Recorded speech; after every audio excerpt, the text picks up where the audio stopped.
ஹே காய் ஸோ இந்த வீடியோ வந்து பார்த்தீங்கன்னா சாட்டர்டே எடுத்தது. நாங்கள் சென்னையில் ஸ்டே பண்ணிட்டு இருக்க வீடை எங்களோட ஹவுஸ் ஓனர் வந்து சேல் பண்ண போகிறதா சொல்லி கால் பண்ணியிருந்தாங்க. ஸோ இந்த மாதிரி நாங்கள் ஒயிட் வாஷ்லாம் பண்ணி சேல் பண்ணுறதுக்கு ரெடியாக வைக்கிறோம், நீங்கள் வந்து வெக்கேட் பண்ணிவிடுங்கன்னு சொல்லிட்டு 1 மந்த் நோட்டீஸ் கொடுத்துருக்காங்க. ஸோ நாங்கள் சென்னையில் வேறு ஏதாச்சும் வீடு இது பார்க்குறதுக்காக நானும் செல்லியாக்குட்டி ஜெகதீஷ் 3 பேருமே வந்து காலைல ஒரு 11 o'clock போல் வீட்டிலேருந்து கிளம்பி சென்னைக்கு போயிட்டுருக்கோம். நாங்கள் வீட்டிலேருந்து வரும்போதே செல்லியாக்கு கர்ட் ரைஸ், அதுக்கப்புறம் கொஞ்சம் ஃப்ரூட்ஸ் இதெல்லாமே வந்து எடுத்துகிட்டு வந்துட்டோம். ஸோ வேலூர் தாண்டி ஒரு இடத்துல ஸ்டாப் பண்ணி செல்லியாக்கு வந்து சாப்பாடு கொடுத்துட்டு அவனை கொஞ்சம் ரெஃப்ரெஷ் பண்ணி ட்ரெஸ் சேஞ்ச்லாம் பண்ணி விட்டாச்சு.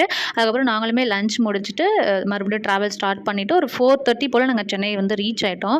ஒரு 3 மாதத்துக்கு அப்புறம் பூட்டியிருந்த வீடு எப்படி இருக்குன்னு ஓப்பன் பண்ணி பார்க்கவே கொஞ்சம் பயமாக தான் இருந்துச்சு. எக்ஸ்பெக்ட் பண்ண மாதிரியே பயங்கர ஓட்டடா, பயங்கர டஸ்ட் இப்படி தான் வந்து இருந்துச்சு. 6 hours ட்ராவல் பண்ணி வந்துட்டு கொஞ்ச நேரம் ரெஸ்ட் எடுக்கலான்னு பார்த்தா இந்த டஸ்ட்டில் எங்கே ரெஸ்ட் எடுக்கிறது, அதனால க்ளீனிங் ஒர்க்கில் இறங்கிட்டோம். ஸோ நான் வந்து ஒட்டடெல்லாம் அடித்து பெருக்கி கொடுத்தேன். ஜெகதீஷ் வந்து மாப் பண்ணுறதுக்கு ஹெல்ப் பண்ணாங்க.